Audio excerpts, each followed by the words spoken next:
안녕하세요. 오늘 바의 두째 날입니다. 기도하고 시작합니다. 하늘에 계신 아버지, 은혜를 감사합니다. 이번 주는 창세기 마지막 주간입니다. 하나님의 두 손 아래 사는 삶, 그 삶이 우리 목표입니다. 새로운 삶, 육신의 삶을 이기고 영생의 삶으로 들어가는 저희들에게 성령을 부으시고 성령 충만함으로 채워주셔서 하나님 나라를 이 땅에 세우는 저희들에게 도와주시옵소서. 예수와 마시아 이름으로 기도했습니다. 아멘. 네. 오늘 둘째 날입니다. 둘째 날은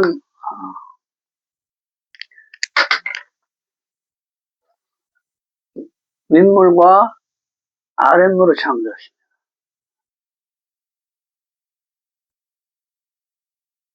이를 하늘이라고 그러는데 하늘과 땅을 얘기합니다. 물은 진리죠. 진리. 하늘의 진리와 땅의 진리. 근데 진리는 물이죠. 물. 맴. 그래서 이 위에 물이 맴은 물입니다. 물. 진리. 물은 위에서 아래로 흘러요. 아래로. 그래서 이 하늘의 진리를 땅에 그대로 내리는 그 삶을 얘기합니다. 하늘과 땅이 같아지는 거죠. 하나님과 내가 하나 되는 거예요. 빛과 어둠이 하나 되는 거예요. 어둠이었던 내가 빛을 받아들이고 어둠을 제거하고 빛으로 하나 되는 거예요. 빛으로. 이 하늘의 진리로 땅도 똑같이 하나가 되는 거예요. 하나님 나라가 이 땅 가운데 세워진 것을 얘기하는 겁니다. 이 진리를 우리는 말씀이라고 합니다. 이 말씀을 예수아라고 합니다. 그렇죠? 다 똑같은 얘기예요. 결국은 뭐예요? 예수아가 내 안에, 내가 예수아 안에. 주님의 피와 살을 먹고 내가 주님과 하나 되는 거예요. 그것을 얘기합니다. 이 하나님은 어떻게 돼요? 하늘은 이 땅은 하나님을 그대로 받아들일 수가 없죠. 그래서 이것을 하나님의 은혜라고 그러는 거예요. 왜 은혜냐? 그 지극히 높으신 구름을 타고 바람을 부리시고 바람을 멈추게 하시고 파도를 멈추게 하시고 그러신 분이 인간의 모습을 하고 우리와 똑같이 되신 거예요. 왜? 우리가 봐도 죽지 않겠고. 그래서 우리가 하나님을 받아들일 수 있는 하나님의 형상과 모양을 회복시키신 거예요. 오늘 둘째 날 하늘과 내가 같아진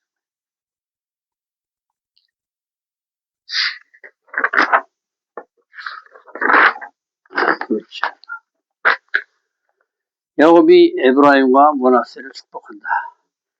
야곱이 눈이 어두워 보지 못하나 에브라임과 므낫세를 정확히 알고서 손을 어긋나게 해 차남인 에브라임을 앞세워 축복한다. 모든 환난에서 나를 건지신 여호와의 사자께서 복 주시고 아브라함과 이삭과 자신의 이름으로 칭하게 하기를 축복한다. 창세기 48장 10절. 이스라엘의 눈이 나이로 말미암아 어두워서 보지 못하더라. 요셉이 두 아들을 이끌어 아버지 앞으로 나아가니 이스라엘이 그들에게 입맞추고 그들을 안고 이렇게 끝나죠. 육신이 죽어야만 부활 생명이 얻듯이 육신의 눈이 어두워 보이지 않게 될 때 영의 눈이 떠 있습니다. 자, 육신의 눈으로 볼 때는 어떻게 해요? 육신의 것들이 다 보이잖아요. 이 침침이 맞으니까 육신의 것이 안 보이는 거예요. 그러니까 어떻게 해야 돼요? 영을 보는 눈이 떠진 거예요. 우리는 반드시 내가 혼돈과 공허와 어둠 가운데 있는 육신의 사람임을 깨달아야 돼. 그래야지 내가 이것을 빛을 받아서 이것을 물리칠 수가 있는 거예요. 그렇죠? 어둠 가운데 살면 어떻게 돼요? 반드시 죽음이란 말이죠. 결과는 죽으면 누구나 누구나 죽는데 아둥바둥하고 사는 거야. 그 결과는 뻔한데 참 인간이 어리석죠. 죽는 게 뻔한데 그 죽음의 길로 계속 가고 있는 거야.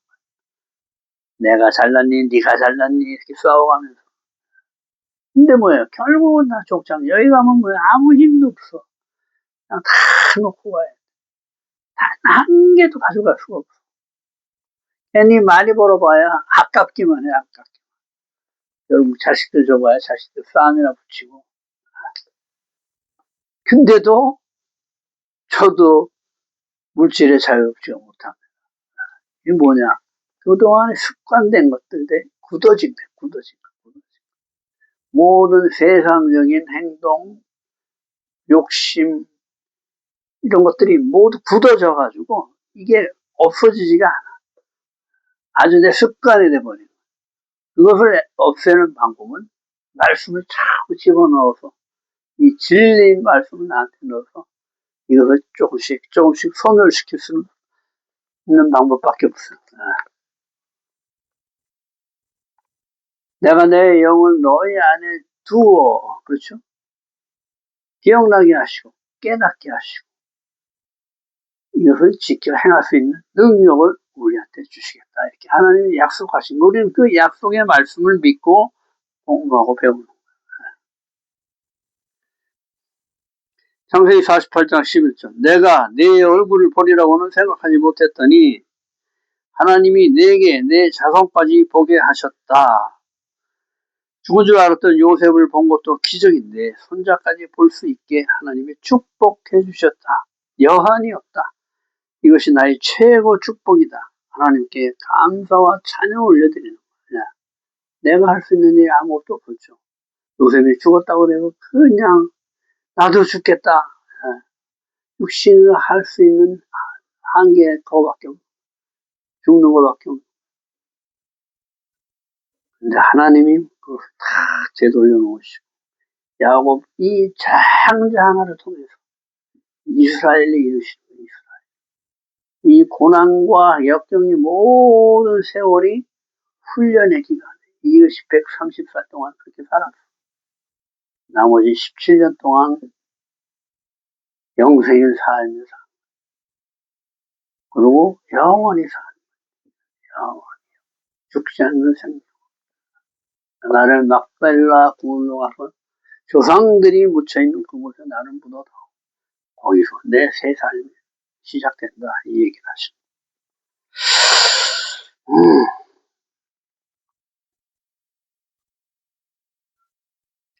창세기 48장 13절에 요셉이 아버지께 절하고 에브라임을 야곱의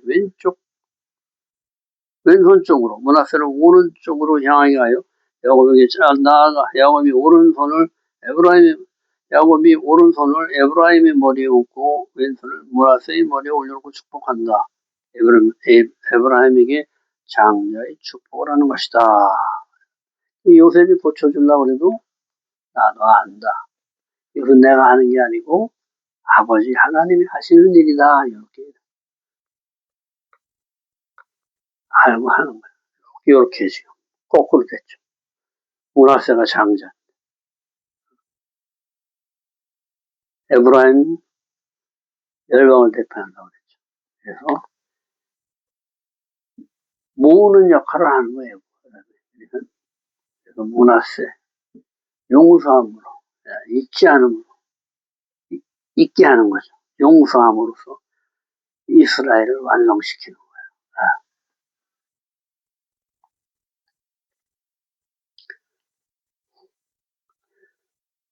아브라함의 하나님, 이삭의 하나님, 나를 기르신 하나님, 나를 모든 환난에서 구하신 여호와께 이방 여인에게서 나온 요셉의 두 아들 조상이 계보 안에 넣어 이스라엘로 번성하게 하시기를 간구한다. 이로써 후일 이방 성도들이 예수를 영접하고 양자로 칭함받는 이스라엘이 되는 것이며 야곱의 선포로 합법적인 이스라엘의 13지파가 완성되는 것이다.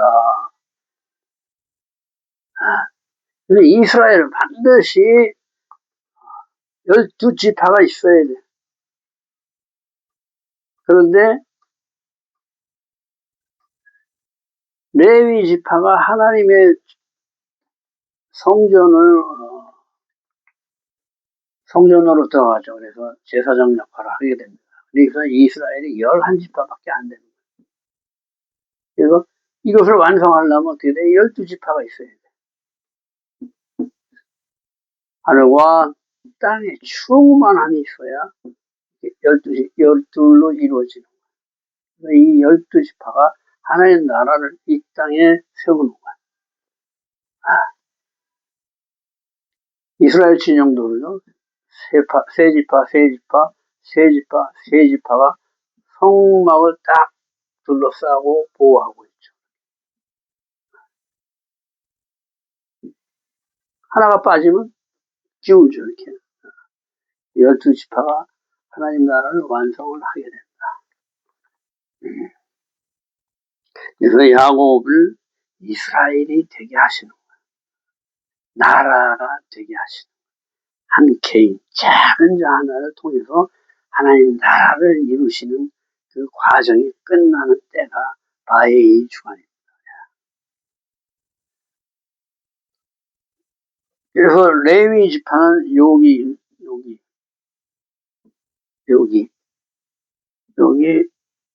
이렇게 모세가 있고, 고앗 자손이, 게르손 자손이, 무라리 자손이 이렇게 진을 치고 있는 겁니다. 그 바깥에는 이스라엘의 세 지파씨. 그 유다가 선봉이죠. 유다, 이사갈, 스불론, 동쪽 지파, 남쪽 지파, 서쪽 지파, 북쪽 지파 이렇게 넷이 딱 성막을 둘러싸가지고 완전한 한 그것을 이룹니다. 근데 요셉은 뭐예요? 요셉은 더하는 자예요. 모아서 하나 되게 하는 자. 그래서 열방을 대표합니다. 그래서 이 에프라임이 더하는 자죠. 그래서 이 요셉의 장자 역할을 에브라임이 하는 거예요.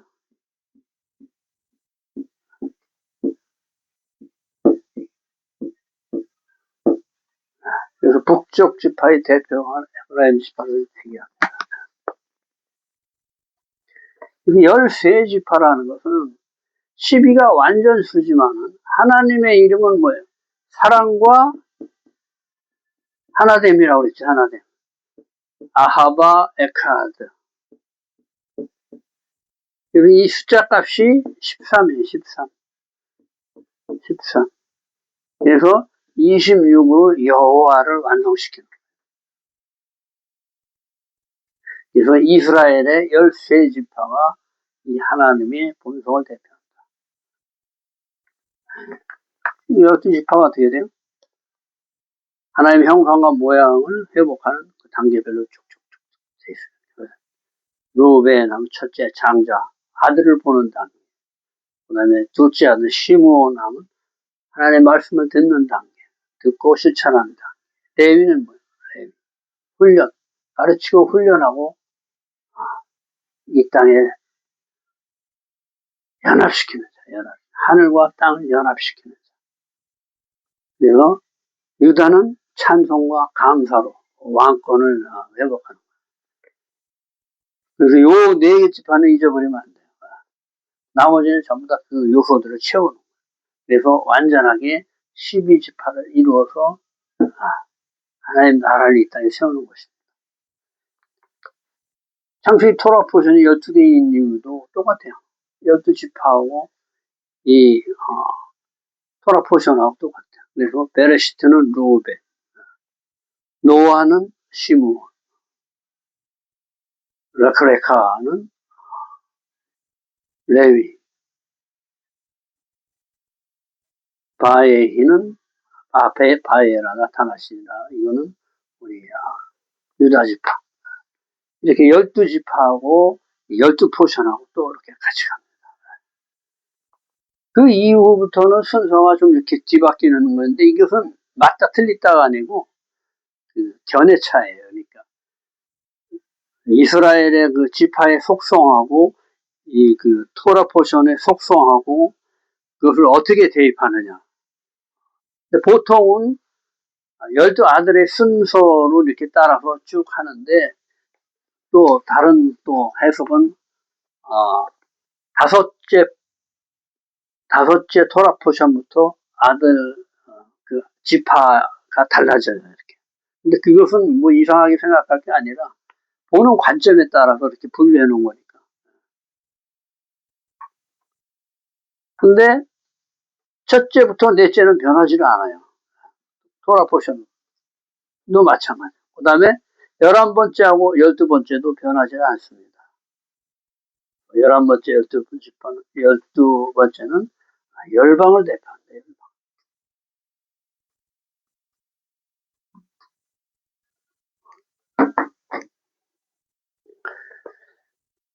므낫세가 장자인데 에브라임이 장자 역할을 합니다. 그리고 므낫세는 있게 하다, 고통 속에서의 자유, 옛사람의 죽음, 이즘, 용서함.